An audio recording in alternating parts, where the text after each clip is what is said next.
Bonjour à toutes et à tous. Merci d'être parmi nous aujourd'hui.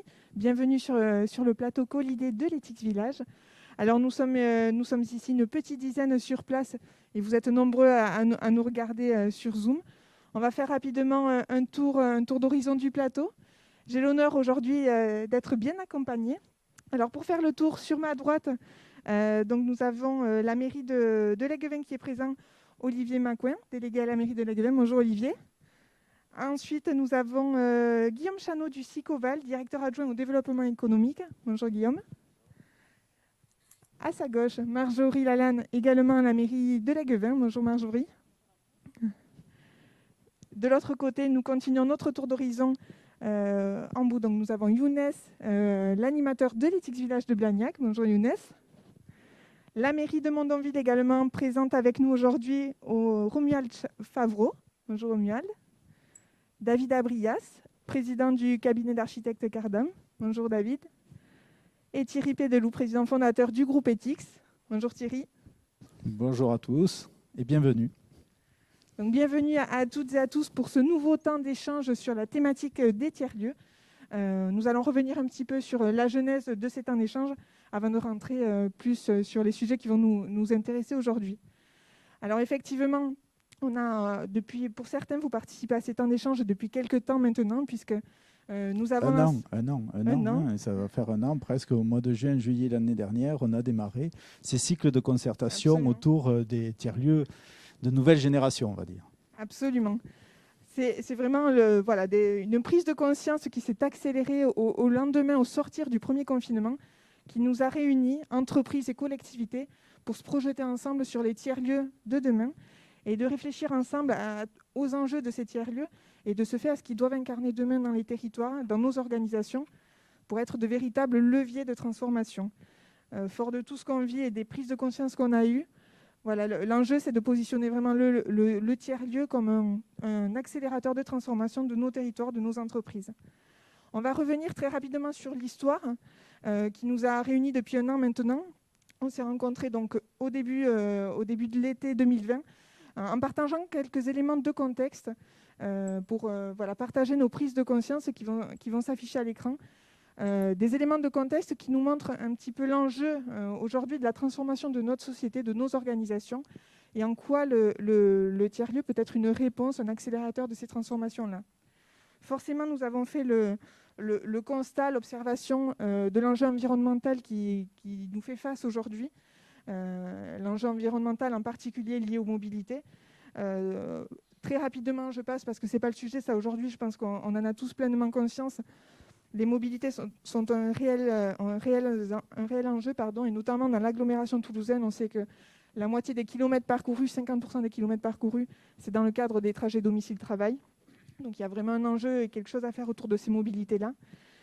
Forcément, on a observé depuis un an l'essor du télétravail dans nos organisations, avec toutes les répercussions, les conséquences que cela peut avoir, tant au niveau de la productivité, certes, des entreprises, mais surtout du lien social et des relations humaines, finalement, au sein de nos organisations et dans les bassins de vie de nos territoires.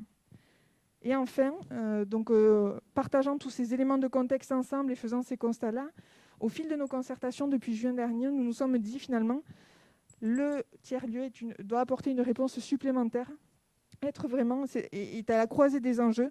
C'est un enjeu supplémentaire, très probablement, qui nous dépasse tous individuellement, que nous soyons dans des entreprises, dans des collectivités. C'est très certainement quelque chose qui dépasse chacun individuellement, mais une réelle réponse pour accompagner et aider la transformation de nos sociétés, de notre société, qui aujourd'hui est inéluctable et nous en avons tous pleinement conscience.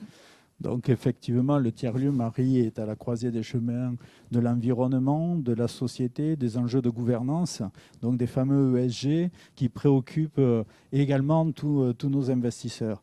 Alors ça pose une véritable question sur le repositionnement de cette notion de tiers-lieu, qui est un sujet souvent galvaudé.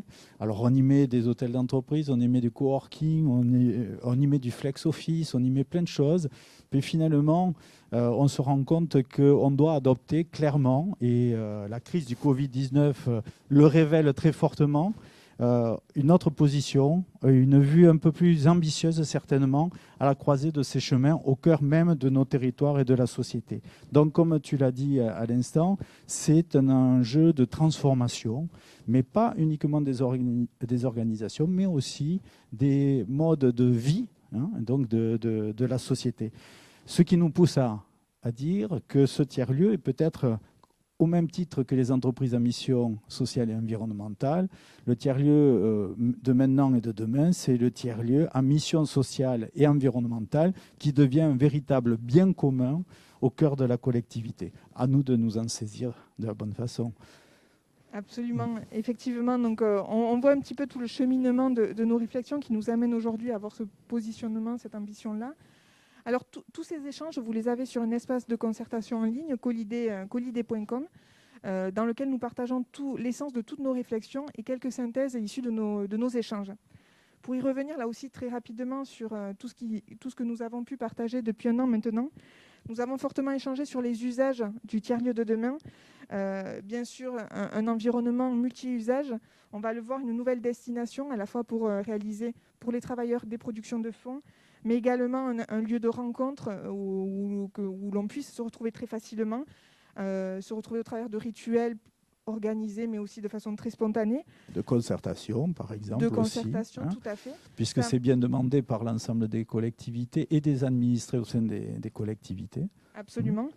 On voit pour les entreprises, c'est une réponse, ça amène une nouvelle dynamique d'engagement de nos collaborateurs, puisque c'est source aussi de motivation, retrouver du sens et finalement une meilleure qualité de vie dans son bassin de vie et une source de motivation supplémentaire. Ces tiers-lieux doivent également incarner, nous l'avions partagé, une dimension, une dynamique de modernité avec forcément des outils, une digitalisation nécessaire qui permettent de se retrouver dans un environnement efficient et connecté, surtout avec les personnes qui ne sont pas présentes physiquement dans le même lieu. Et puis plus globalement, on le voit, donc des espaces très modulables, très variés, très riches, parce qu'on voit une multitude d'usages et également une multitude de cibles qui peuvent se retrouver au sein de ces environnements.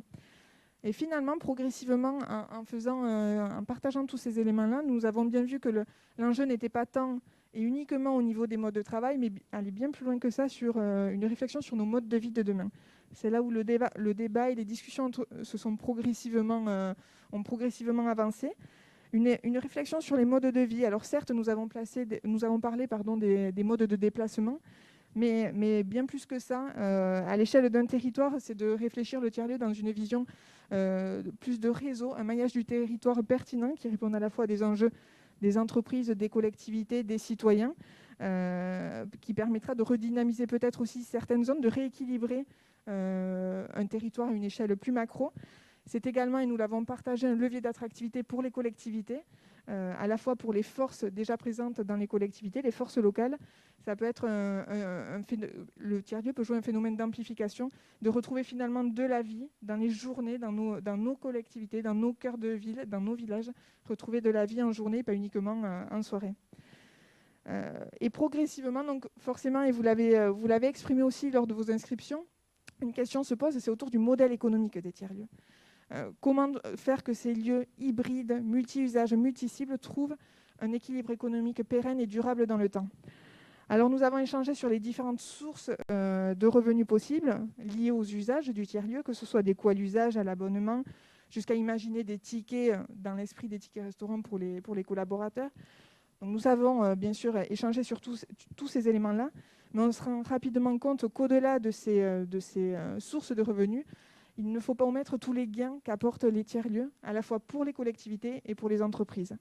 Là-dessus, pour les entreprises, nous avions évoqué forcément tous les gains induits en termes de coûts d'infrastructure, les gains de productivité, on en a un petit peu parlé, je n'y reviendrai pas, liés forcément sur le temps gagné à la journée de travail, mais également à la motivation des collaborateurs. Et au-delà de ça, pour les entreprises, c'est aussi une opportunité de développement, parce que ça permet d'être immergé avec d'autres acteurs venant d'autres environnements, d'autres organisations, des nouvelles rencontres qui sont potentiellement source de développement pour les entreprises. Et on le voit, les entreprises qui ont une forte activité de développement, qui sont en plein essor, en plein développement, sont très friands de ces lieux hybrides où les rencontres se multiplient. Pour les collectivités, là aussi, des gains forcément induits par le tiers-lieu et plus qu'induits finalement, qui vont amener une nouvelle dynamique dans les centres-bourgs et les cœurs de ville, pour les commerces du centre-ville de proximité bien entendu, pour l'attractivité de la ville, le cadre de vie que cela peut amener aux futurs administrés qui souhaiteraient rejoindre et également aux administrés nécessairement présents dans la ville. Ce lieu peut être à l'image également de ce que l'on souhaite qu'incarne un cœur de ville, une ville, un lieu à l'image de la ville, peut-être la nouvelle place du village qui s'instaurera dans nos cœurs de ville. Une nouvelle âme inscrite dans le champ culturel de la vie, de la ville et de son patrimoine. Absolument. Et Thierry, tu l'évoquais, le volet concertation, très important aussi parce que le tiers-lieu, finalement, ça peut renforcer ce sentiment d'appartenance à une collectivité, à une ville. Et au plus, on va embarquer tous les administrés dans ces réflexions pour s'approprier ce lieu et en faire finalement le leur, à l'image de la culture de la ville. Plus ça renforcera un sentiment d'appartenance et de fierté de vivre et d'évoluer dans cette ville. Et donc c'est bien ça, c'est à la confluence de tas de phénomènes que l'on connaît aujourd'hui, que l'on subit parfois, mais on est à la veille certainement de grands changements ça, on aboutit sur le bien commun à nouveau, hein, la confluence entre le public, le privé, des enjeux sociaux et des enjeux économiques. Et c'est intéressant de se poser la question de ce fameux modèle économique que tu évoquais, Marie, parce que celui-là va nous bousculer forcément. Aujourd'hui, on va aller dans le sens de l'environnement, dans le sens sociétal, mais on sait aussi que ces environnements-là, ces actions-là ne sont pas, il faut le dire très clairement, les plus rémunératrices aujourd'hui, parce qu'elles ne sont pas forcément toujours valorisées dans les bilans comptables des entreprises. Donc autant se le dire pour trouver un bon modèle qui puisse finalement assurer l'avenir et l'éclosion de ces fameux tiers-lieux, lieux de rencontres, de relations sociales, et peut-être là aussi pour atténuer les inégalités sociales de la distance et entre les populations d'origine très différentes, avec des métiers différents, etc. etc. Bref, on se rend compte que maintenant le tiers-lieu, c'est vraiment un outil formidable si on le prend par le bon bout. Et ça m'amène, au-delà de dire que ça devient un vrai bien commun dont il faut réinventer le modèle économique et social certainement, aussi à dire qu'on réussira probablement la réalisation de tiers-lieux de cet ordre si on arrive à rassembler toutes ces forces. Alors, on parlait public-privé, c'est une chose, mais ça dépasse tout ça. C'est rassembler des métiers de telle sorte à ce que, ben voilà, je vois David à côté de moi qui est l'architecte, qui soit présent pour amener toute son expertise. Il y a Michel peut-être qui est connecté, Michel Brugerolles, TBA Aménagement, qui est peut-être connecté pour les aménagements des espaces et leur donner vie dans la modularité. Donc là aussi, c'est un monde de spécialistes. Les animateurs qu'on se plaît à être de tiers garants, de tiers de confiance dans le champ des concertations, l'animation, la création de l'âme en cœur de ville, etc. etc. Et je pense que, bien évidemment, je n'oublie pas les collectivités, les métropoles, c'est vraiment le rassemblement de toutes ces forces. Si on arrive à se fédérer, et ça c'est un sacré challenge pour nous tous, parce qu'on est attiré ou pris par des contraintes diverses et variées, la tendance à se disperser ou à s'écarter sur son propre chemin. Et on le sait dans notre société, une tendance assez forte, et surtout dans des moments plus difficiles. Donc voilà, ça nous fait plaisir, et j'espère à vous aussi, si vous êtes là, c'est un signe, et même physiquement, comme on le disait juste avant de démarrer cette émission, on voit qu'il y a quelque chose qui se passe. Et déjà, c'est le premier résultat, je dirais, de cette réflexion sur les tiers-lieux que nous avons mené tous collectivement. Absolument. Et c'est effectivement en voyant le tiers-lieu à cet enjeu-là, en prenant le sujet du tiers-lieu à l'échelle de la transformation de nos territoires, de nos entreprises, que nous avons trouvé là un sujet passionnant et convaincus que nous allons pouvoir faire quelque chose ensemble dans un nouveau format, certes qui va être inventé, à imaginer aujourd'hui comment collaborer autrement, comment inventer cette relation partenariale entre les collectivités, entre les entreprises de demain, pour accompagner la transformation qui est aujourd'hui inéluctable de notre société. Alors, dans un premier temps, on va revenir sur la transformation de nos organisations aujourd'hui. Depuis plus d'1 an maintenant, on le vit dans nos entreprises. Nous sommes complètement chamboulés par le télétravail, qui nous impose de nouveaux modes de fonctionnement, de nouveaux de nouvelles façons de manager les équipes qui chamboulent fortement le fonctionnement des entreprises. Et l'environnement de travail, les lieux sont vraiment un vecteur de transformation, un accélérateur, un amplificateur. Ça vient modifier les relations humaines, les modes de travail. L'impact, on le néglige très souvent en amont, est très important de l'environnement de travail des collaborateurs pour les entreprises. Alors aujourd'hui, on va vous partager 2 témoignages d'organisations qui s'étaient posé la question, dans le cadre de leur transformation, de faire évoluer leur environnement de travail.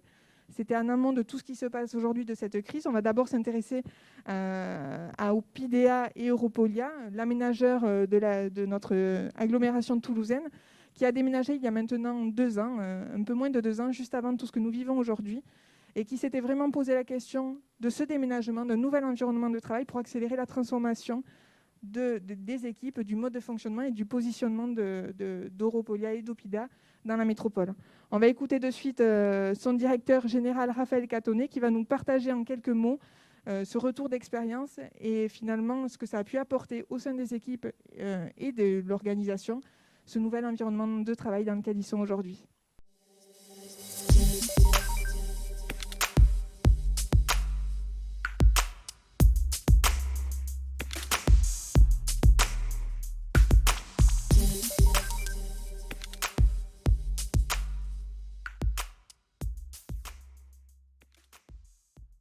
Ce déménagement correspondait à un projet stratégique de transformation, d'évolution de l'entreprise.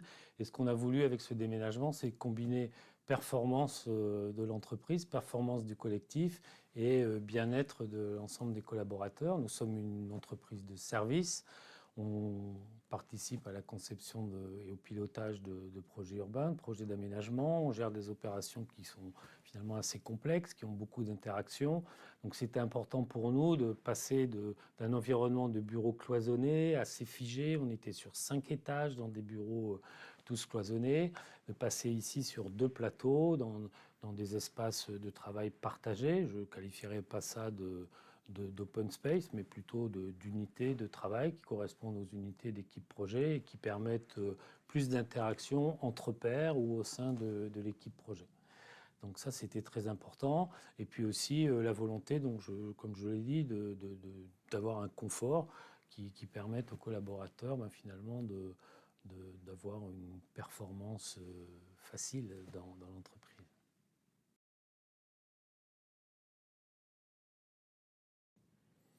Alors effectivement, notre volonté, encore une fois, c'était donner priorité au mode projet, aux échanges. Donc on avait aussi réfléchi sur l'évolution de nos processus métiers qui montraient en fait les interventions de chacun dans les actes fondamentaux de nos interventions.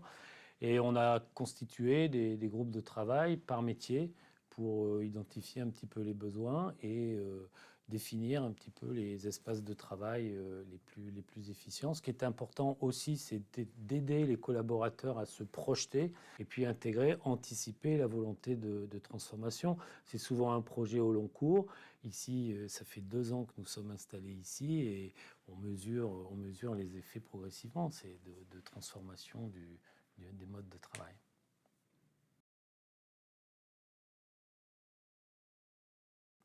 Ce qui m'avait frappé dans les TXVH, c'est la fluidité.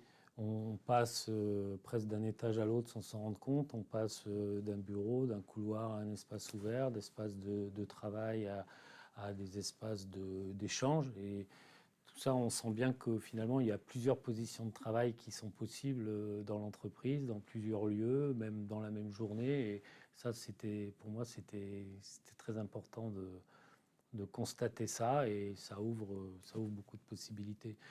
Je pense qu'il faut pouvoir envisager les espaces de travail depuis plusieurs lieux. Aujourd'hui, on le voit bien, on est tous mobiles, on travaille tous avec un ordinateur portable, donc on ne questionne plus l'espace bureau depuis son bureau personnel. Et c'est un petit peu cet éventail qu'il faut pouvoir offrir aux collaborateurs aujourd'hui. C'est le sentiment de bien-être et je crois que c'est quelque chose qui est parfois difficile à mesurer, mais la lumière, le confort hygrothermique sont des choses importantes qui mettent le corps dans de bonnes dispositions pour que l'esprit lui-même donne le meilleur. Tout ça a été conçu avec les collaborateurs dans différents groupes de travail, y compris la décoration, où on avait mobilisé un designer local, Kamel Sekraoui, qui avait proposé plusieurs thématiques après discussion avec le groupe de travail, qui a voté, qui a choisi toutes nos vitrophanies sur les vitrages. Voilà, donc c'est important aussi de soigner l'appropriation en amont. Il faut que ces aménagements, ça soit le fruit d'une réflexion commune, partagée. C'est vraiment un projet collectif, du collectif, pour le collectif et pour la performance du collectif. Notre chantier, c'est aujourd'hui un plan mobilité. On veut réduire notre empreinte carbone dans tous nos déplacements. Donc on va donner la priorité au vélo. On a fait une analyse un petit peu du lieu d'habitation, du mode de déplacement de chacun des collaborateurs.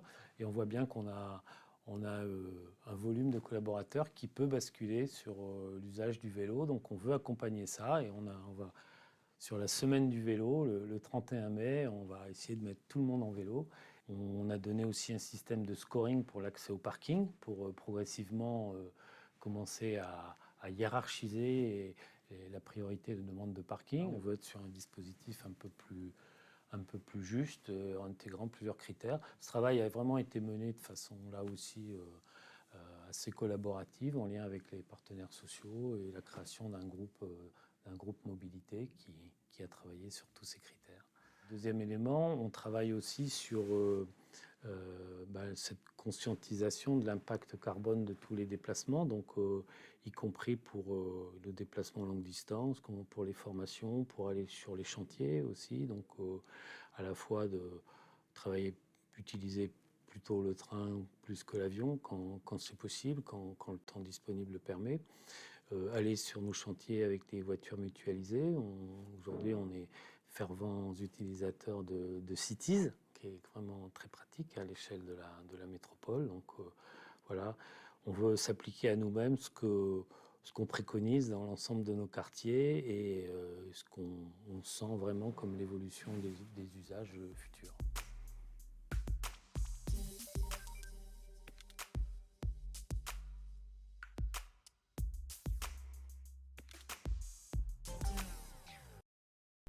Alors, un témoignage, je crois, intéressant où on peut faire immédiatement les parallèles, Marie, avec tout ce qui a été dit en introduction et toutes les réflexions qui ont eu lieu. On voyait bien qu'au sein des entreprises, même si ce témoignage est récent, donc il tient compte, Raphaël Catonnet a parlé il y a une semaine ou deux voilà, de cette avec expérience. la journée mondiale du vélo. Voilà. Donc, Effectivement, ça a été une réflexion en amont. Donc, les entreprises étaient déjà dans cette réflexion de repenser les espaces de travail dans leur ensemble. Et le Covid ne fait qu'accélérer. Et ce qui est intéressant de voir, c'est maintenant ce parallèle qu'on peut faire avec les tiers-lieux, parce qu'on introduit cette notion de travail à distance qui est dans la tête des entreprises. Donc, Opidea, une entreprise évidemment publique à l'échelle de la métropole. Mais cette réflexion, on va le voir, elle existe dans toutes les organisations, finalement. Et comme je le disais à l'instant, ce parallèle entre l'entreprise, les enjeux de l'entreprise et les enjeux des tiers-lieux au sein des cœurs de ville, là, il y a un sacré défi à relever. Absolument. Et on le voyait dans ce témoignage, M. Catonnet, qui effectivement évoque l'environnement de travail non plus comme une seule destination, celle du bureau, mais un environnement multidestination. Et c'est en ça que les tiers-lieux peuvent apporter une réponse pour accompagner cette transformation qui, là, on l'observe à l'échelle d'une organisation. C'est le même phénomène à l'échelle d'un territoire, à l'échelle d'une société, beaucoup plus élargie avec les tiers-lieux et les réponses qu'ils peuvent apporter. Donc effectivement, nous étions sur une entreprise de service, une société d'économie mixte avec Opidea Europolia. On voit que ces réflexions sont vraiment généralisées aujourd'hui dans tout type d'organisation. On va poursuivre ce tour d'horizon avec une entreprise privée dans le monde bancaire, le Crédit Agricole de Toulouse 31. Et nous allons écouter, dans la même veine, le témoignage de Stéphane Boulet, directeur de l'humain, de la transformation et de l'immobilier du Crédit Agricole 31. Vous n'êtes pas sans savoir qu'ils ont revu leur siège social situé en plein centre-ville de Toulouse. une refonte totale du siège social qui a là aussi accompagné une volonté de transformer les modes de fonctionnement du Crédit Agricole avec un réel enjeu à l'échelle du territoire et des collaborateurs au sein de la banque. On écoute Stéphane Boulet tout de suite.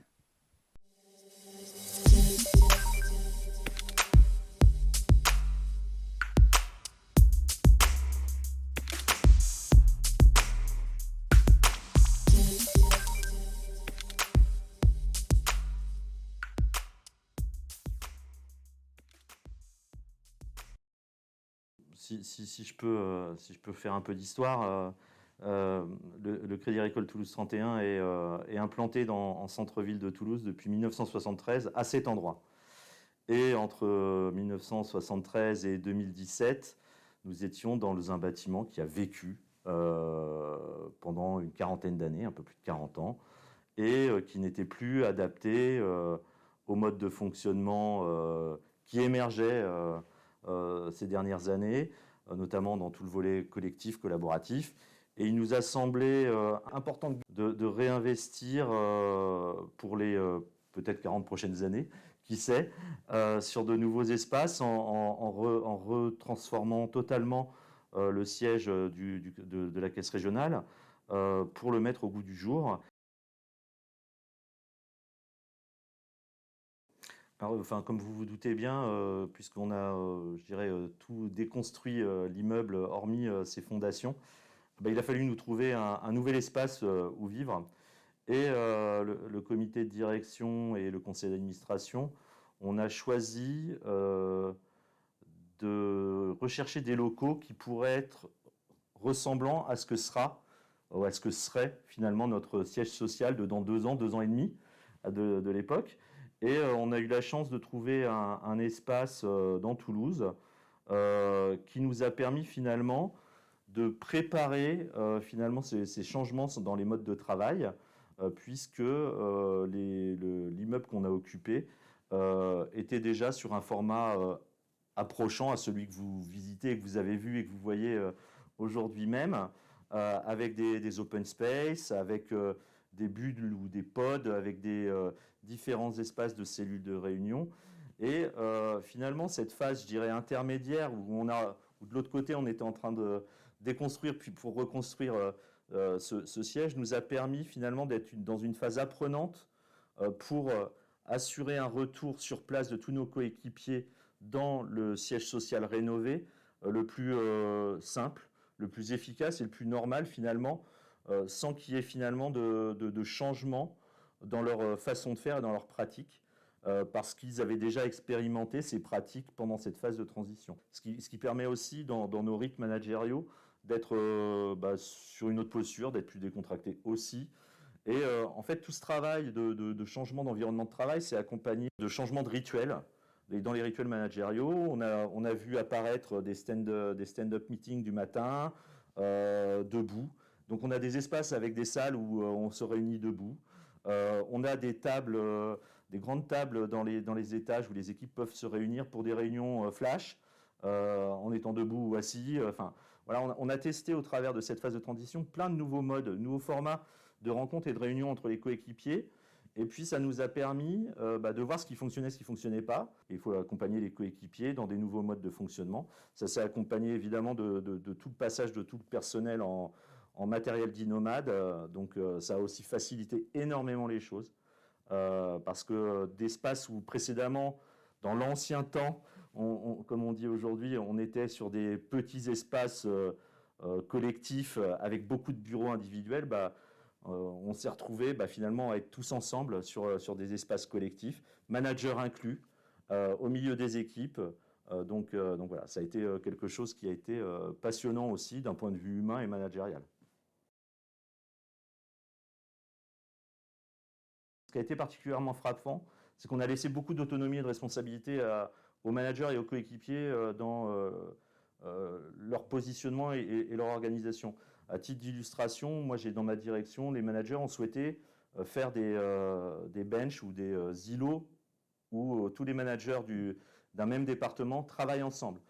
Ça a permis de faciliter énormément tous les sujets de transversalité, parce que même au sein d'un même secteur, il peut y avoir des sujets de transversalité à opérer, dans une direction aussi. Autre point positif, le fait que les managers soient à côté ou au centre des équipes, ça facilite et ça proximise, je dirais, la relation entre les coéquipiers et les managers. Et ça, c'est quelque chose d'assez fort. On critique aujourd'hui beaucoup les open space sur ces sujets-là. Moi, je trouve que ça a la vertu quand même de faire que les équipes se parlent plus facilement. C'est des tables, des grandes tables en bois où ils se réunissent, où les coéquipiers et les managers se réunissent régulièrement pour, lancer la journée, prendre un café, se retrouver ensemble même pour déjeuner, faire un point rapide sur un sujet à 2, à 3, à 4, à 5. Les espaces emblématiques, je trouve que ces salles comme celle-là sont hyper sympas. On a encore des salles dites traditionnelles avec des tables et des chaises, hein, je vous rassure, hein, elles ne sont pas toutes comme ça. Mais ces salles un peu modernes, on est dans un salon chez soi, avec toute la connectique et tout ce qu'il faut pour faire de la visio. Ces salles-là, elles sont vraiment très appréciées. Donc pour moi, ça fait partie vraiment des choses qui marchent très bien, quoi. On a la chance d'être un partenaire d'Ethics Group depuis de très nombreuses années. On a beaucoup collaboré avec les équipes d'Ethics déjà lors de la création du village by CA. Lorsque Ethics a construit l'Ethics Village, on avait échangé sur les espaces, sur les sujets. Et quand est venu le projet, je dirais, du siège social, on a eu la chance avec le comité de direction de venir à l'Ethics Village. On a passé un comité de direction sur place, ce qui nous a permis de voir aussi dans une autre entreprise, dans un autre fonctionnement, puisque ce n'est pas du tout les mêmes métiers que les nôtres, même s'il y a des similitudes sur certains métiers, de voir comment se passait le fonctionnement sur des espaces collectifs, des salles un peu différentes. Moi, j'avais beaucoup aimé les chaises à roulettes. Moi, j'ai trouvé que le fait de rencontrer des partenaires, des clients avec qui on entretient d'excellentes relations depuis de très nombreuses années et qui nous ouvrent à ce qu'ils font et à la façon dont ils le font, forcément, ça nous inspire. Réponse courte, 3 mots. Qualité de vie au travail. Collectif.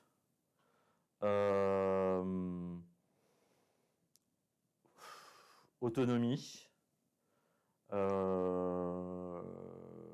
Et puis le sourire.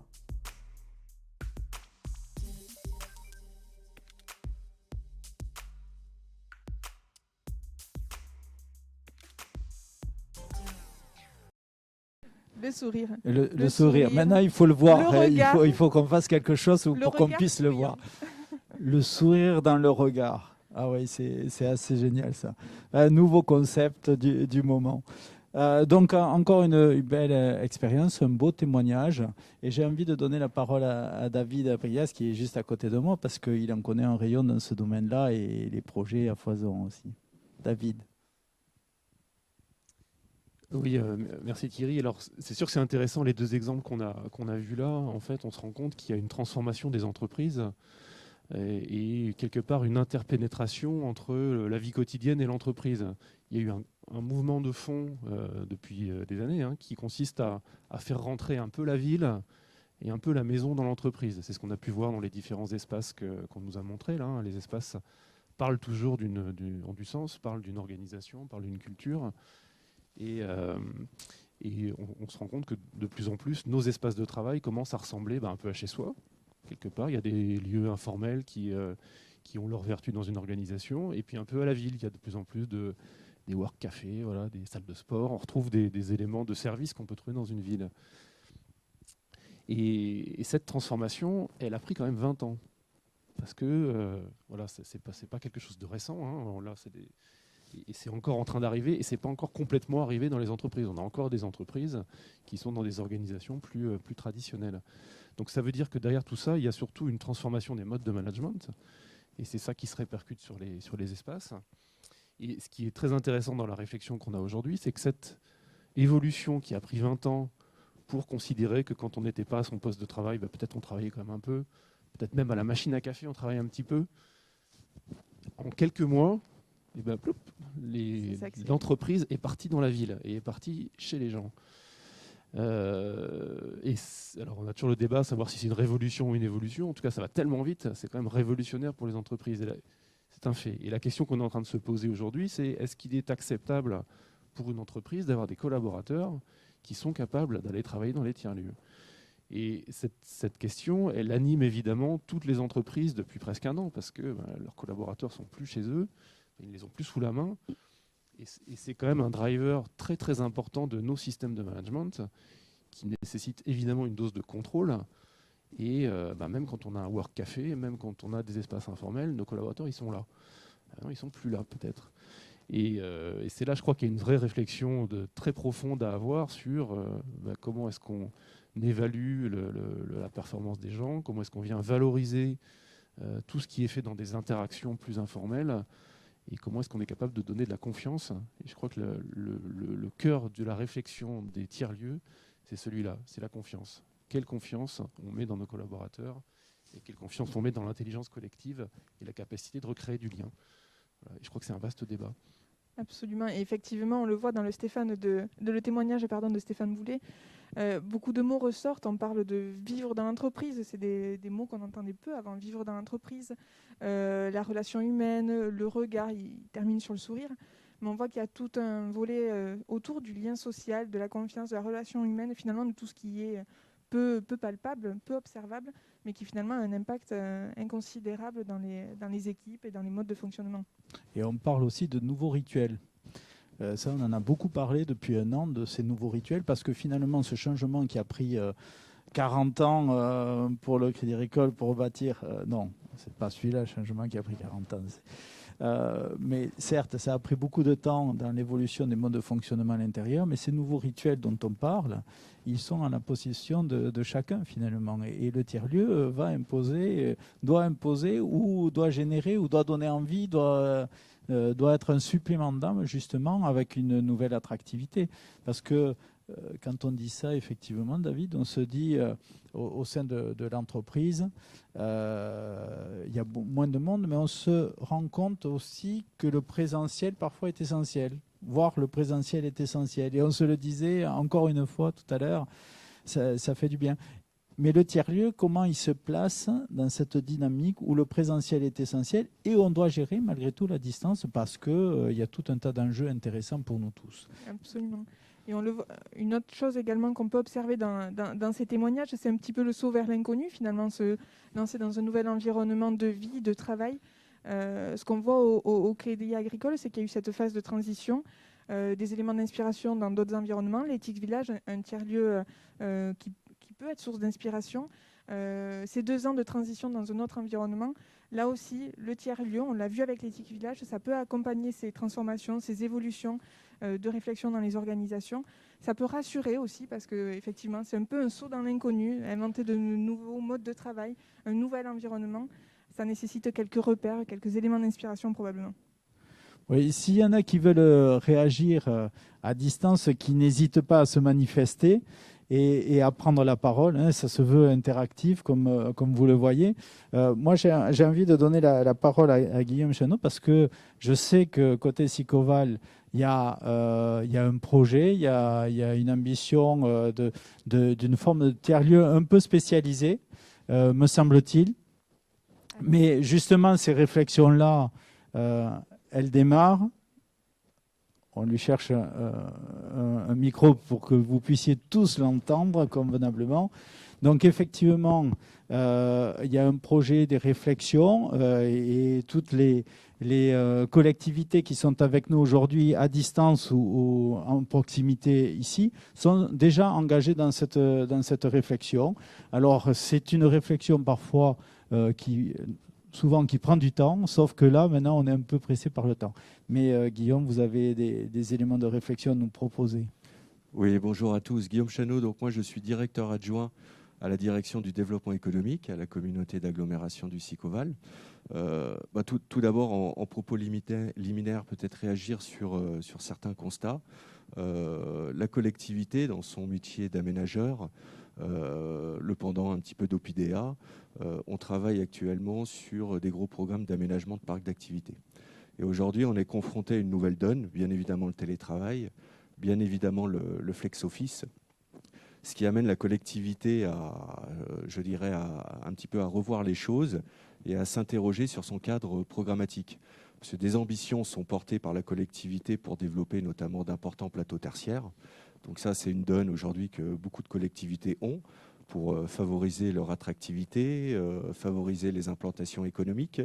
Ceci étant, le constat qui est fait aujourd'hui, à la rencontre des nombreux chefs d'entreprise que l'on peut rencontrer très très régulièrement, c'est que beaucoup s'interrogent aujourd'hui sur une pérennisation sur quelques jours par semaine, 2 à 3 jours par semaine sur des postes télétravaillables.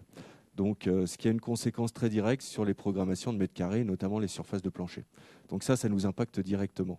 Ça signifie que la collectivité, dans ses projections, doit se pencher justement sur ces nouveaux lieux pour conserver leur caractère d'attractivité en termes d'implantation.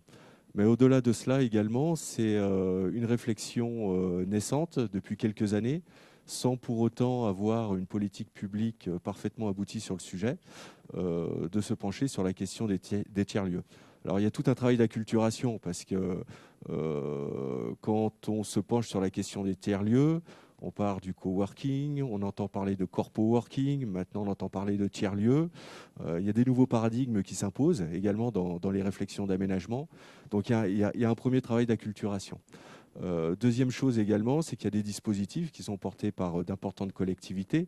Donc en l'occurrence, le dispositif Villagile, où une part de réflexion sur les tiers-lieux et une étude auprès des plus gros employeurs de l'aire urbaine de Toulouse est actuellement à l'œuvre.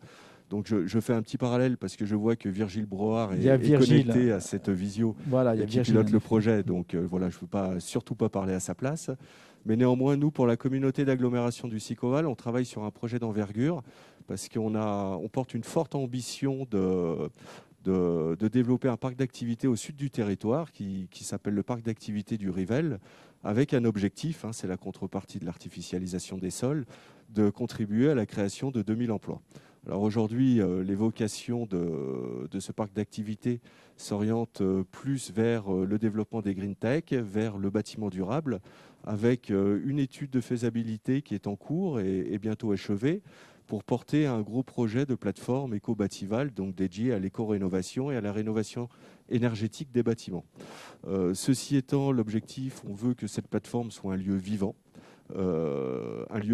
à travers une pépinière d'entreprise dédiée aux bâtiments innovants, mais également à travers des lieux d'animation.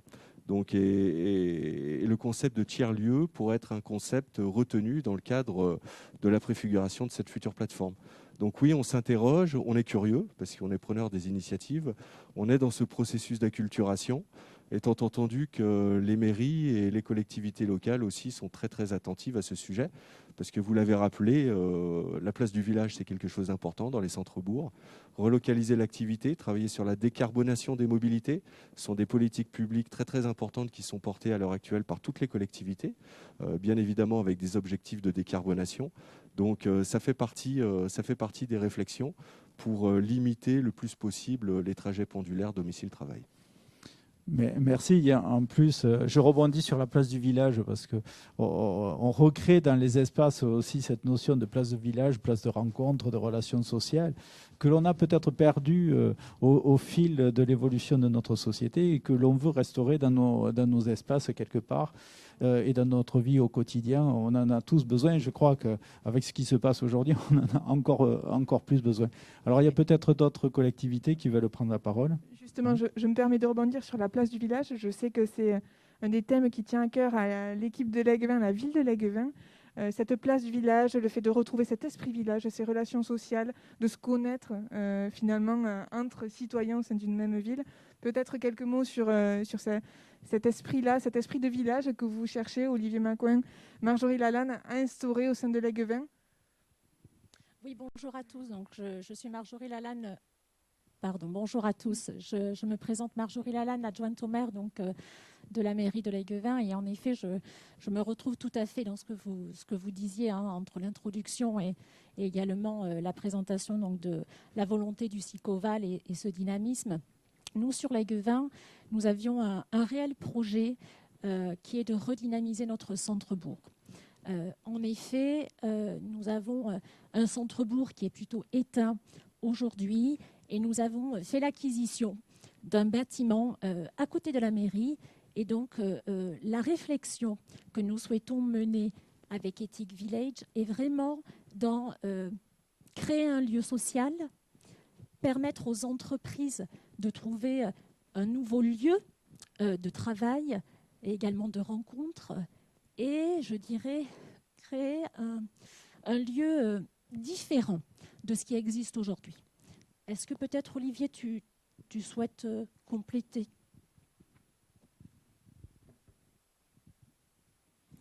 Bonjour à tous, Olivier Macointe, de la mairie de l'Aiguevin.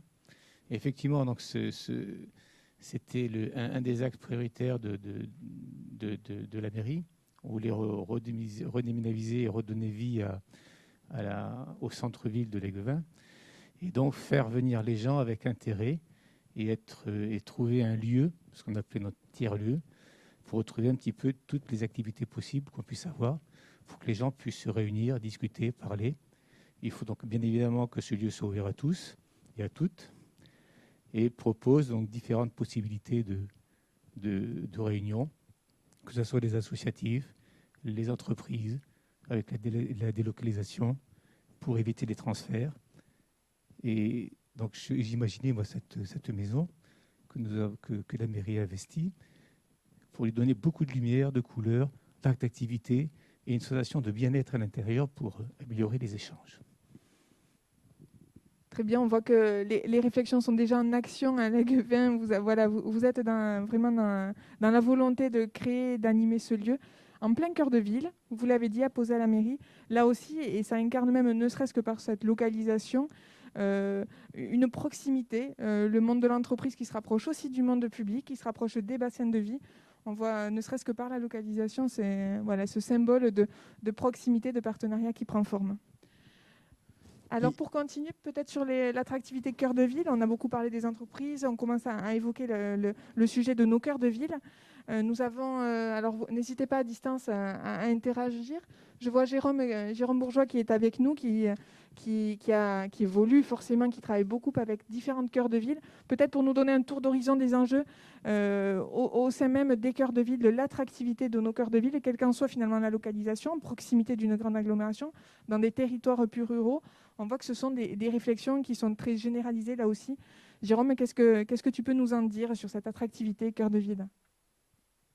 Bonjour Marie et à tous. Je salue notamment nos amis élus et des collectivités qui sont avec nous. Je sais que vos agendas à chacun sont toujours très, très chargés. C'est toujours un plaisir de vous voir. Il y a eu plein de choses passionnantes de dites ce matin et je dois dire que on a accompagné avant le confinement beaucoup de sujets cœur de ville ou centre-bourg, comme j'ai entendu.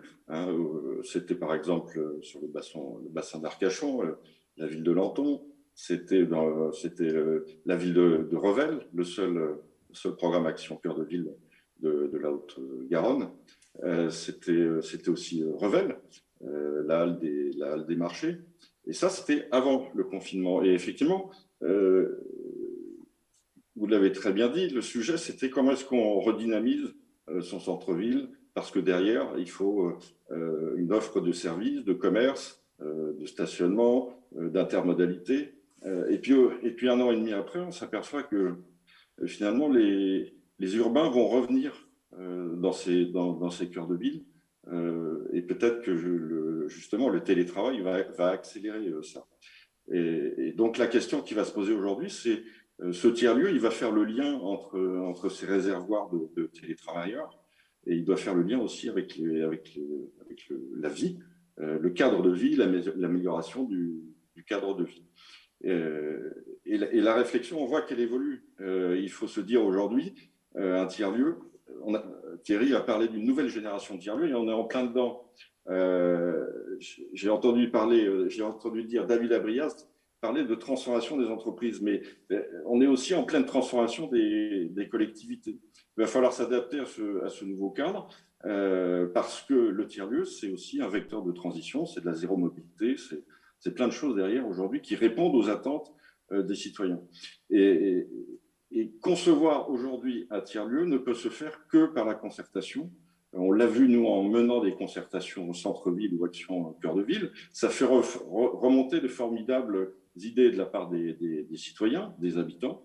Et là, ça doit être la même démarche sur un tiers-lieu. Il faut aller chercher cette expertise d'usage des citoyens pour savoir ce qu'ils vont vouloir en plus dans ce tiers-lieu. Un tiers-lieu, aujourd'hui, il faut vraiment être au-delà de la logique de la logique immobilière, de la logique du coworking. Un tiers-lieu, ça doit pouvoir rendre des services à toute la collectivité, à la communauté. C'est un sujet d'intérêt général. Je vous citerai un exemple.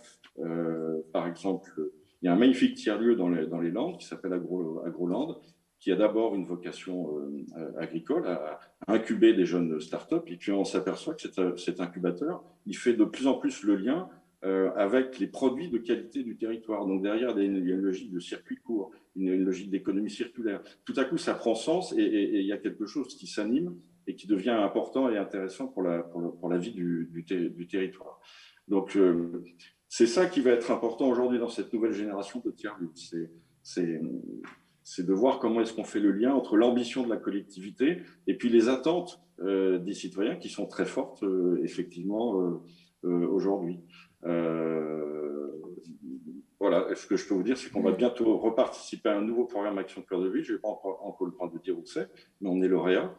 Et je sais que cette logique de tiers-lieu, elle va être très forte dans le programme Action Cœur de Ville qu'on va conduire.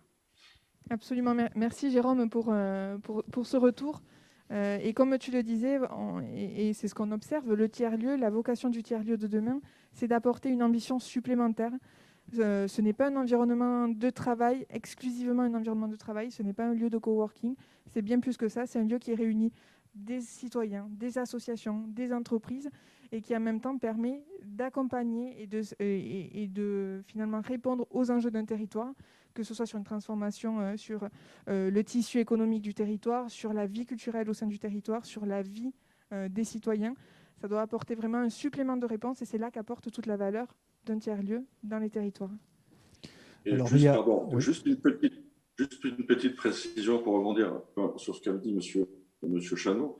Il parlait il faut s'acculturer au tiers-lieu et je pense qu'aujourd'hui les collectivités vont devoir aussi s'acculturer à une nouvelle logique économique des tiers-lieux. Cette logique hybride qui fait que comment on peut fédérer des privés autour d'une ambition publique. Là, il y a une vraie réflexion à mener qui va être importante pour l'avenir justement parce qu'on doit être dans des logiques durables, d'animation durable de la collectivité. Et ça suppose qu'il y ait une vraie nouvelle réflexion et nos partenaires immobiliers aujourd'hui sur le sujet Action Cœur de Ville le confirment. On parle de transformation de ces modèles. Il y a une vraie réflexion sur le modèle économique à avoir avec les collectivités. Voilà. Et le sujet est assez balbutiement, on dira, parce que peut-être que les outils d'ailleurs ne sont pas encore là, et probablement, mais comme diraient certains, on ne va pas non plus attendre tous les outils. On va donner la parole à Dominique Marty, voilà, qui lève le doigt. Qui lève la main. Donc, il va peut-être falloir anticiper ces nouveaux outils, tout simplement parce qu'en avançant, comme on commence à le faire tous collectivement, finalement, on est en train d'écrire cette nouvelle histoire et de se donner les moyens de se doter de nouveaux outils. Inventer des outils avant même de savoir exactement ce que ça va faire et sur ce sur quoi on va aboutir, c'est un peu complexe. Donc, on est entre les deux. C'est toujours le champ de la transformation, le champ de l'incertitude. Mais cette incertitude, aujourd'hui, on le sait très bien, il faut apprendre à vivre avec et à avancer quoi qu'il arrive. Alors, Monsieur Dominique Marty, la parole est à vous. Oui, bonjour à toutes et à tous. Voilà, je souhaitais apporter mon témoignage à ce stade-là. C'est le témoignage d'un élu. Donc, je suis élu à la transformation numérique, membre associé au bureau du Sicoval en tant que conseiller communautaire. Mais je suis également premier adjoint d'une petite mairie, la mairie du Belberot. qui est engagé dans cette réflexion. Et pour reprendre un petit peu les sujets qui ont été abordés, mais également les pistes de réflexion, il s'agit pour nous, collectivités, parce qu'il y a quand même un phénomène qui est qu'aujourd'hui, toutes les collectivités veulent créer un tiers-lieu chez eux. Donc ça peut être la médiathèque, ça peut être le CCAS, ça peut être d'autres lieux. Il s'agit de rendre cohérent cette démarche. Et effectivement, dans le cadre de Ville Agile ou d'autres réflexions, et notamment avec l'apport de l'intelligence artificielle, c'est de voir de quelle manière, notamment au niveau de la mobilité, quel est le lieu le plus adapté. Je reprends un petit peu l'expression de M. Catonnet. C'est vrai que le côté multi-lieu et l'éventail de lieux qu'on peut proposer peut être intéressant dès lors qu'on a vraiment une réflexion au niveau de cette mobilité et de l'implantation de ces tiers-lieux. Parce qu'il y a cette espèce de concurrence au sein des communes pour dire oui, non, mais moi je veux créer mon tiers-lieu, c'est important, etc. Alors ça, c'est un premier point, c'est donc effectivement l'implantation du tiers-lieu, mais d'un autre côté, c'est l'association des usagers. Et effectivement, faire en sorte que ce ne soit pas qu'un seul tiers-lieu de coworking. Et donc là, je reprends l'idée de Jérôme pour effectivement aller un peu plus loin dans le côté un petit peu implantation, circuit local et des services qui vont au-delà du coworking. Voilà les pistes de réflexion qu'on peut avoir au sein de nos petites communes pour apporter cette dimension au niveau du territoire qu'est le Sicoval. Eh bien, merci parce que vous venez appuyer une réflexion qui nous tient à cœur depuis un an maintenant, effectivement, de créer une cohésion d'ensemble parce que vous avez raison. Tout le monde, il ne faut pas que ce devienne un effet de mode. Tout le monde veut son tiers-lieu. Tout le monde, effectivement, et toutes les collectivités, et on vous rejoint également, ont besoin de renforcer l'attractivité de leur cœur de village pour créer une relation sociale au cœur même de ces villes. Et ça, c'est tout à fait légitime. Alors, certes, il y aura des tiers-lieux, mais comme vous le dites, c'est des tiers-lieux avec des âmes différentes et certainement des finalités différentes. Et ce qui est intéressant, et ce sur quoi vous appuyez, je crois, c'est que tout ça soit inscrit dans un tout cohérent. Donc, plutôt que de penser tiers-lieu dans un coin, dans un autre, etc., de faire que tout ça soit finalement un réseau, une force collective qui rebondit l'un sur l'autre avec chacun ses singularités. Donc, on rentre dans le champ de la complémentarité, de l'économie collaborative. On a parlé de l'économie solidaire, des circuits courts, etc. Et l'économie collaborative, certainement, cette volonté de créer des communautés d'intérêt, de valeurs pour partager des richesses, ça, je crois aussi que c'est au cœur de ce dispositif. Et c'est super intéressant parce que finalement, le tiers-lieu nous permet de concrétiser tous ces champs qui peuvent nous paraître un peu théoriques, et un peu trop dans les mots, finalement. Et non, aujourd'hui, ça va devenir, et ça devient concret. Alors, parmi l'assistant, il y en a d'autres personnes qui voulaient intervenir, peut-être. Alors, je crois également, Younes me faisait signe, on a Romuald Chavreau avec nous qui va devoir nous quitter un petit peu en avance. Peut-être quelques mots avant que vous nous quittiez. Donc, vous êtes à la mairie de Mondonville, vous aussi dans ces réflexions-là, avec des enjeux pour Mondonville, donc en proximité de l'agglomération toulousaine. Est-ce que vous pouvez nous en dire un petit peu plus sur ces enjeux qui sont les vôtres aujourd'hui et qui sont ceux de vos habitants au sein de Mondonville ? Oui, exactement. Alors je suis là en ma qualité d'élu, mais j'ai toujours mes deux casquettes, ma casquette d'élu et ma casquette de chef d'entreprise de l'autre côté. Ce sujet des tiers-lieux est important avec ces deux casquettes-là. Du point de vue mondonvillois, nous appartenons à l'agglomération toulousaine. Nous sommes sur la dernière couronne. Nous avons une position stratégique du point de vue des déplacements pendulaires. Tout ce qui a été dit, je ne veux pas répéter. Ce que je vais ajouter, c'est que la partie valorisation des économies de tonnes de CO2 doit aussi prendre une place encore plus importante aujourd'hui et demain. L'autre mot qui me paraît important dans les dispositifs, c'est l'agilité. L'apparition de ces tiers-lieux crée une brique supplémentaire qui va rendre finalement l'emploi plus agile pour tous. Là, c'est plus ma casquette de chef d'entreprise qui parle, puisqu'on est dans cette vraie démarche. Le Covid a accéléré les choses. Les collaborateurs, les salariés, maintenant, peuvent être à la maison, sur le lieu de travail, chez les clients ou dans des tiers-lieux. Absolument. Et effectivement, ça rejoint une des observations qu'on avait pu faire au début de ces réflexions, de se dire on vit quelque chose d'assez particulier sur l'année 2020. On voit les chiffres, plus de 20 000 emplois perdus sur l'agglomération toulousaine. Et effectivement, la localisation se dit aujourd'hui ne doit plus être un frein à retrouver du travail et relancer toute la machine aussi. Je pense qu'on a des solutions et des choses à apporter avec les tiers-lieux. Et comme vous le disiez, il y a effectivement inventer de nouveaux paradigmes, c'est aussi réfléchir, valoriser une nouvelle forme de valeur ajoutée, apportée sur le territoire. Il y a l'économie de CO2, ça peut également être source de valorisation. Il y a un dynamisme, une attractivité apportée. Ça aussi, ce sont des sources de valorisation. Inventer ces nouveaux schémas, ces nouveaux paradigmes, c'est aussi réfléchir à ces nouvelles sources de valorisation qui sont aujourd'hui à inventer, qui n'existent pas dans nos schémas actuels. Tout à fait. Et c'est un sujet hyper transversal. J'ai la chance de porter les sujets de mobilité d'un côté, économie locale de l'autre, mais ça va bien au-delà. On parle de solidarité, on parle d'aménagement du territoire. C'est un sujet très transversal dont on parle en bureau municipal très souvent. On n'en doute pas. Et effectivement, on le voit, beaucoup de collectivités sont sur ces sujets-là. Alors oui, il y a une dimension de réseau à imaginer à l'échelle d'un territoire pour qu'il y ait une cohérence d'ensemble. Et ensuite, comme vous le disiez, ces tiers-lieux, il y a des vrais enjeux très locaux sur chacune des collectivités. Comment ces tiers-lieux incarnent la collectivité, cette culture au sein même de l'agglomération, sont différenciants, apportent quelque chose de différent. On en parlait aussi avec l'Aguevin, ce lieu doit incarner quelque chose de différent, tout en s'inscrivant dans une cohérence d'ensemble et en apportant une réponse différente d'autres tiers-lieux. Et la valorisation du CO2, des tonnes de CO2, est dans les lèvres de beaucoup parce que c'est quelque chose qui est déjà enclenché dans les dispositifs. Mais comme on valorise les tonnes de CO2, on pourrait valoriser l'impact social. Alors, on ne connaît pas le cheminement, parce que là, pour le mesurer, c'est toute la difficulté de l'exercice.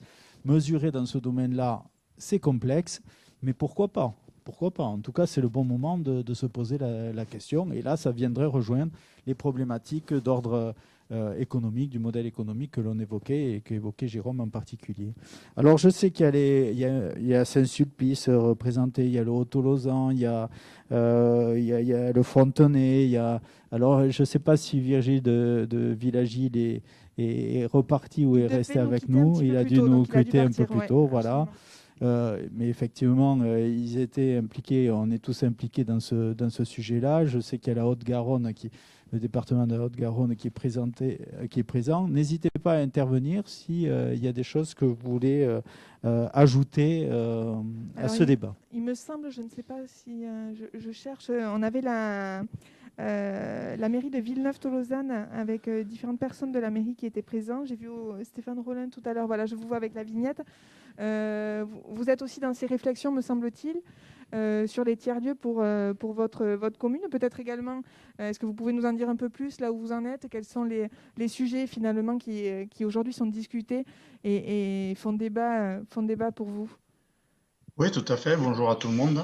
Donc nous, donc Stéphane Rollin, conseiller municipal à Villeneuve-Tolosane, et j'ai une délégation de projet sur la réhabilitation d'un lieu qu'on a déjà. Donc nous, on a déjà le lieu, une maison du XVIIIe siècle qui est en plein centre-ville, très bien placée, qui est, on va dire, sous-exploitée, et on aimerait en faire quelque chose.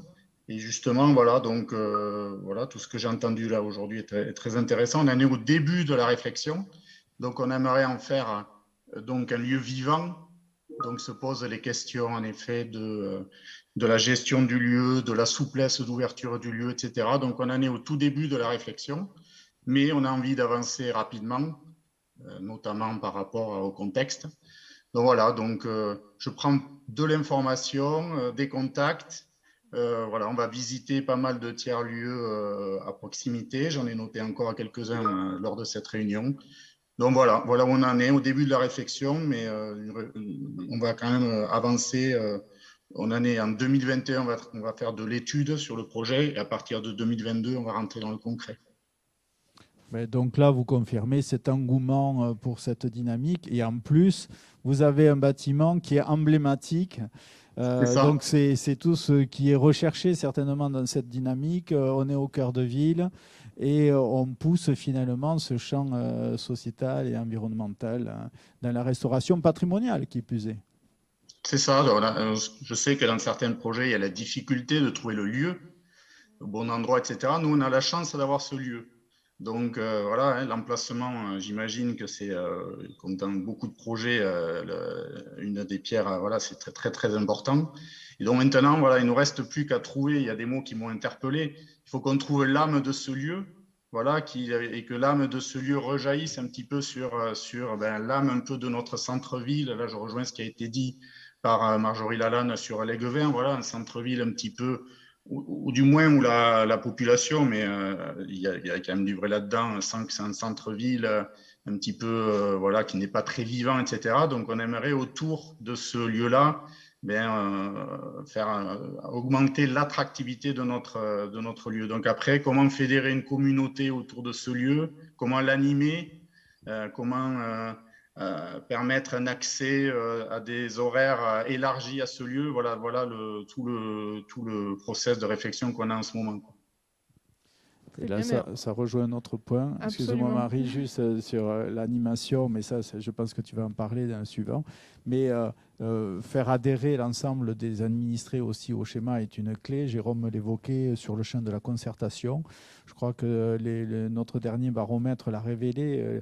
L'ensemble des Français souhaitent rentrer dans ce champ de la concertation et être plus que des consommateurs, mais des concert-acteurs. Et c'est une façon de faire adhérer et de faire évoluer, d'acculturer. Ces mots-là, vous les avez tous employés pour qu'il y ait quelque chose, parce qu'on doit relancer de nouvelles habitudes finalement, créer de nouveaux champs d'habitudes. C'est pas facile de sortir de champs d'habitudes pour rentrer dans une autre façon de faire, n'est-ce pas? Absolument. Et on sera ravis de vous accueillir à l'Ethics Village pour peut-être trouver de sources d'inspiration, en tout cas continuer les échanges qui sont passionnants sur ces thématiques. Alors on a vu... on a Haute-Garonne Développement qui est présent avec nous aujourd'hui, qui lève la main. Bonjour, merci d'être avec nous aujourd'hui. Romain Cugier, vous avez la parole. Oui, merci.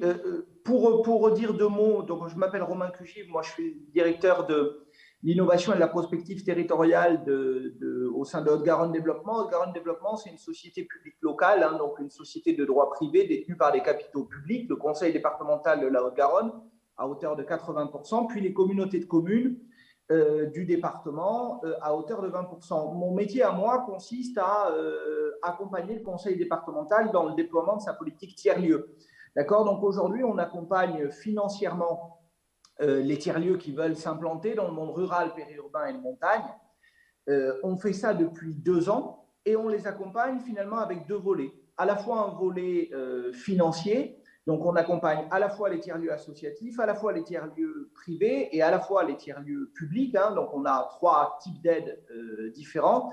Et on les accompagne aussi en ingénierie, c'est-à-dire en temps de cerveau humain disponible. Le mien, en l'occurrence, c'est-à-dire que les porteurs de projets, les mairies viennent nous voir en nous disant « Nous avons besoin ou nous avons envie de créer un tiers-lieu. Pourriez-vous nous accompagner ?» Et donc, ils arrivent à différents stades. Hein. Par moment, le projet est quasiment abouti. Puis, par moment, c'est vraiment que les prémices d'une réflexion. Et nous, on les accompagne finalement comme un bureau d'études gratuit dans la création de ce tiers-lieu. Je voulais revenir sur la notion d'engouement qui a été évoquée, à la fois d'engouement et de mode. Hein. On voit bien qu'effectivement, on est à la confluence des deux. Pour vous donner un ordre d'idée, lorsque, il y a 2 ans et demi, j'ai proposé au président du département de conduire une étude sur la question des tiers-lieux en sentant finalement cette mode arriver, en disant « Attention, il faut qu'on détermine ce qui constituera demain une bonne politique publique d'accompagnement des tiers-lieux pour éviter un phénomène de mode, mais pour avoir des tiers-lieux qui ressemblent bien au territoire. » On avait, si je ne parle pas de l'agglomération toulousaine, on avait à peu près 3 tiers-lieux identifiés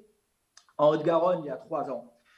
Aujourd'hui, je faisais le point hier, nous accompagnons, nous, de près ou de loin, donc à différents stades, hein, mais près de 50 projets aujourd'hui de tiers-lieux. Donc, dans le monde rural, périurbain et de montagne, donc, même sans compter la métropole toulousaine, il y a une 50aine de projets qui sont soit réalisés, soit en gestation. Et nous avons d'ores et déjà accompagné financièrement 11 tiers-lieux et on sera au moment d'octobre ou novembre à 20 tiers-lieux accompagnés financièrement.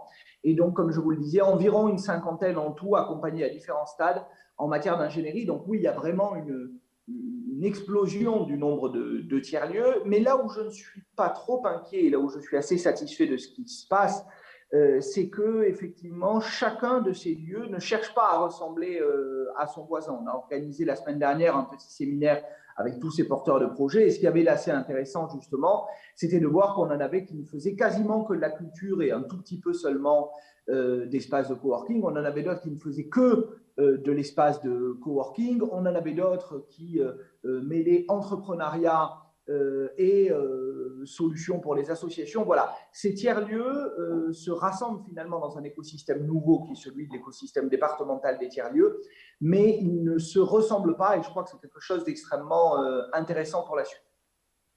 Alors, vous me permettez de rebondir là une fois de plus et merci de votre témoignage. Parce qu'effectivement, on sent qu'il y a des forces. Comme je disais tout à l'heure, il faut qu'il y ait une convergence des forces pour qu'on arrive à réaliser quelque chose de cohérent dans son ensemble au travers de cette initiative des tiers-lieux. Donc à la Haute-Garonne, il y a effectivement cette initiative, et merci de la rappeler, et d'appui sur tous ces projets de tiers-lieux. On parlait de Villagile tout à l'heure au niveau de la métropole aussi qui s'implique dans ce schéma-là. Au niveau de la région, il y a également des réflexions sur l'appui pour la rénovation patrimoniale. Donc ça veut dire qu'il y a aussi des fonds, et vous l'avez rappelé, qui sont fléchés sur ces projets qu'il faut savoir aller chercher dans ces études. Donc il y a, je crois, à créer une convergence de toutes ces actions à la fois publiques, coordonnées et privées, parce que tout le monde est intéressé, de telle sorte à ce qu'on réunisse finalement ces moyens pour réussir ensemble.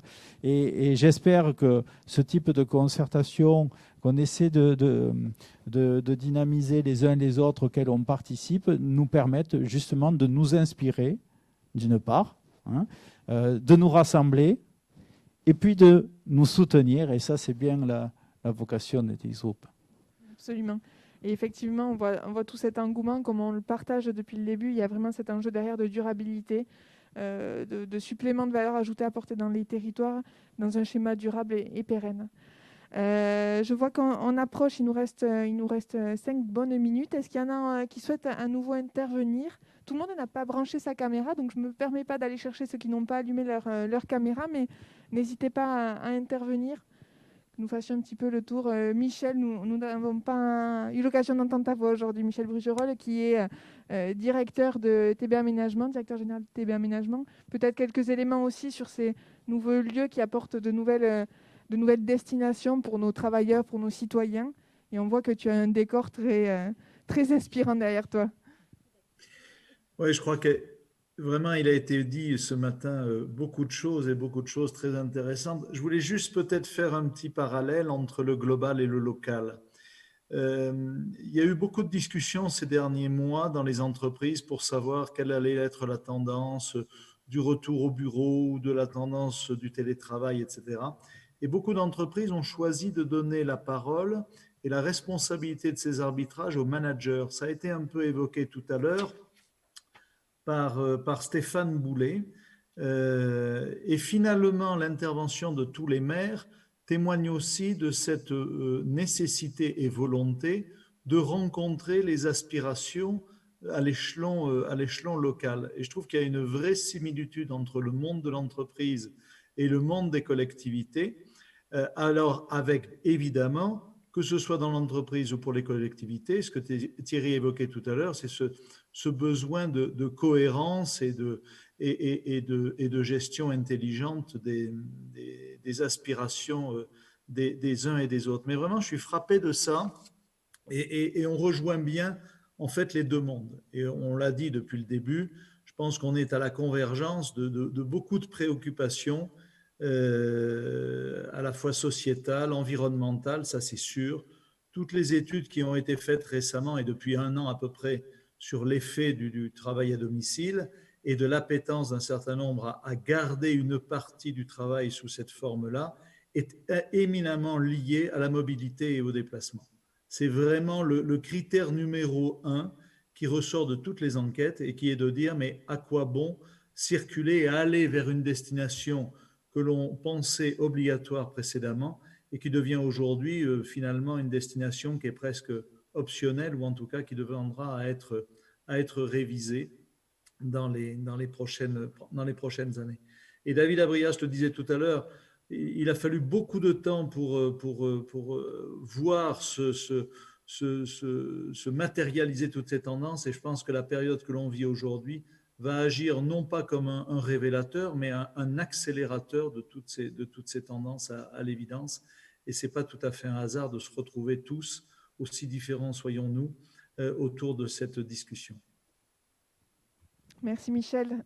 Effectivement, on se rejoint totalement. On voit que les enjeux nous dépassent chacun, je pense individuellement, chacun dans nos organisations respectives forcément.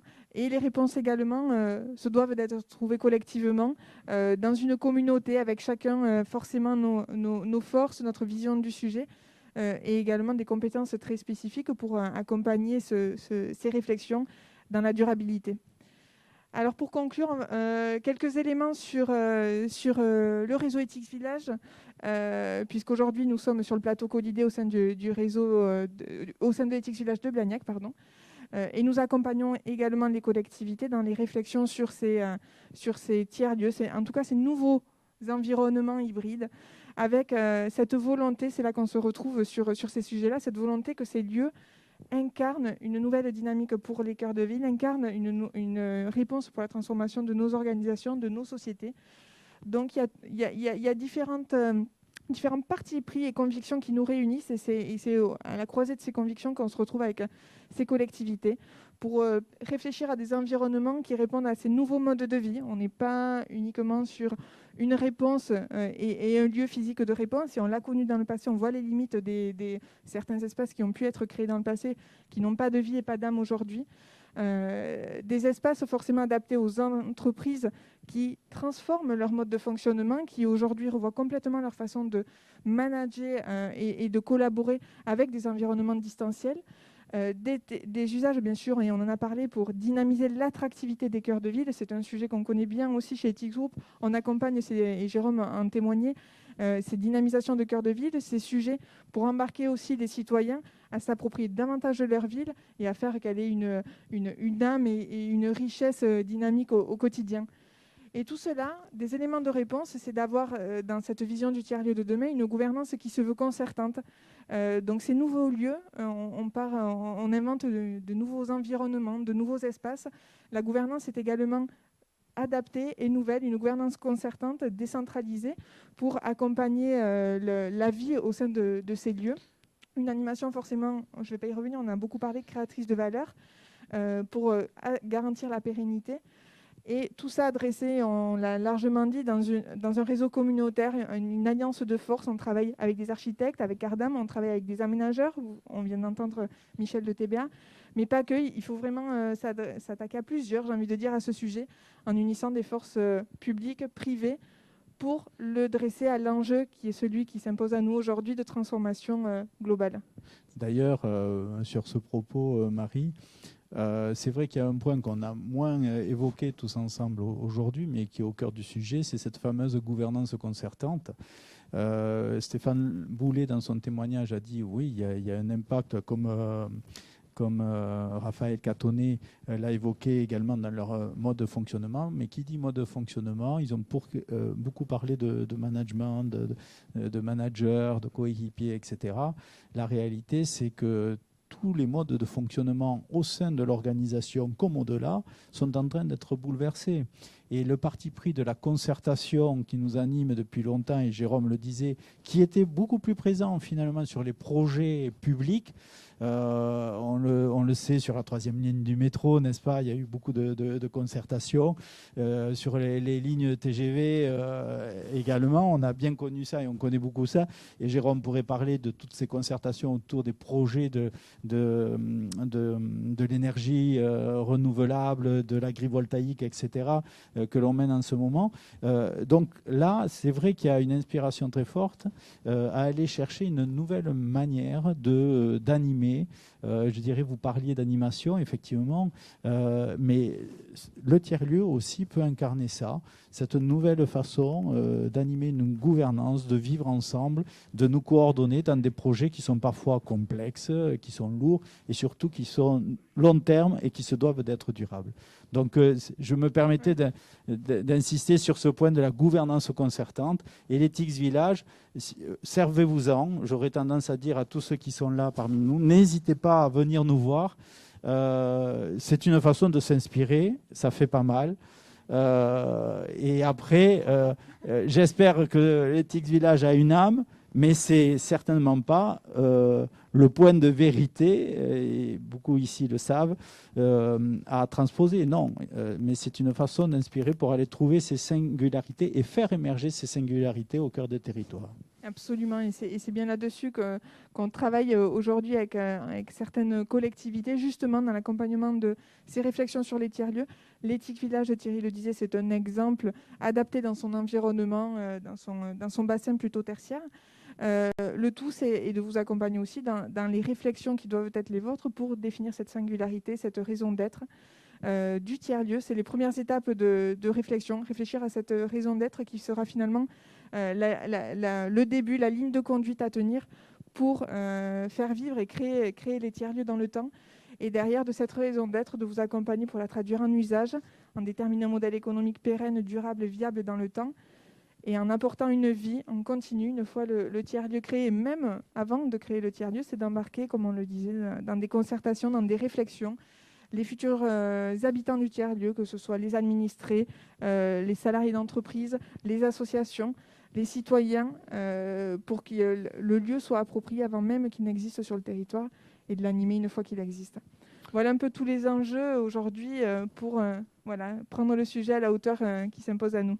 Alors, je ne sais pas si le temps de la conclusion est venu. On y arrive, exactement, Thierry. Mais j'avais envie de sauter sur une citation d'Albert Camus pour inspirer, éveiller les consciences peut-être, je ne sais pas, mais je le trouve tellement d'actualité. Et je ne suis pas allé la chercher seul.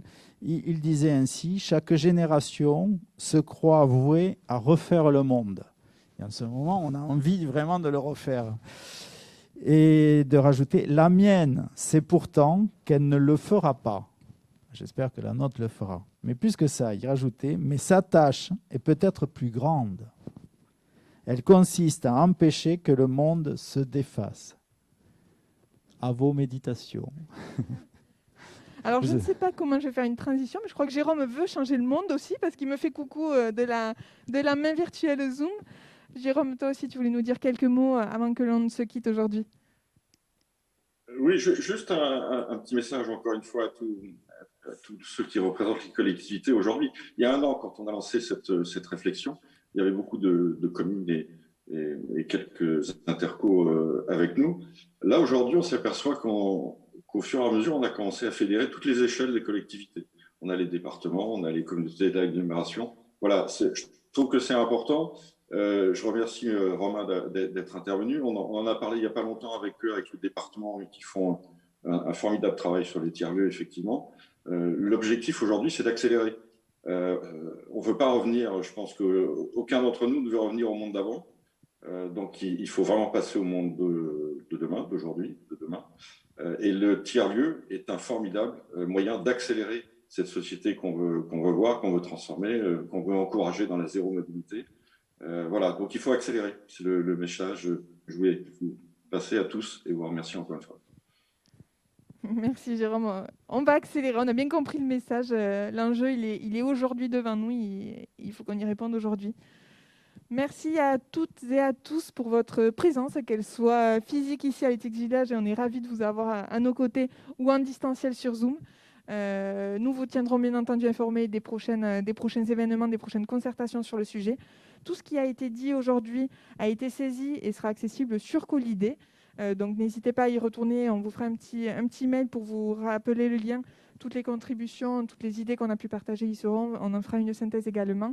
Et nous nous tenons bien entendu à votre disposition si vous souhaitez venir vous inspirer, visiter l'Ethics Village de Blagnac, continuer nos échanges et discuter sur le sujet, vous avez le contact qui s'affiche à l'écran. Et puis, il y aura un replay, je crois. Et il y aura effectivement un replay de cette émission. On pourra y revenir. Vous pouvez bien sûr la revisionner. Ce replay sera accessible sur l'espace Colidé également. D'ailleurs, Colidé qu'on met à la disposition de tous les tiers-lieux, s'ils le souhaitent, qui est un espace de concertation, une plateforme numérique de concertation. Donc, n'hésitez pas, là non plus, ça fait pas mal. Vous pouvez aller l'utiliser et créer vos propres espaces et on sera là s'il fallait pour vous accompagner. Merci à toutes et à tous. Merci Thierry pour cette co-animation. On se retrouve sur Colidé dès à présent et dans quelques jours pour nos prochaines concertations. À très bientôt. Bien, au revoir.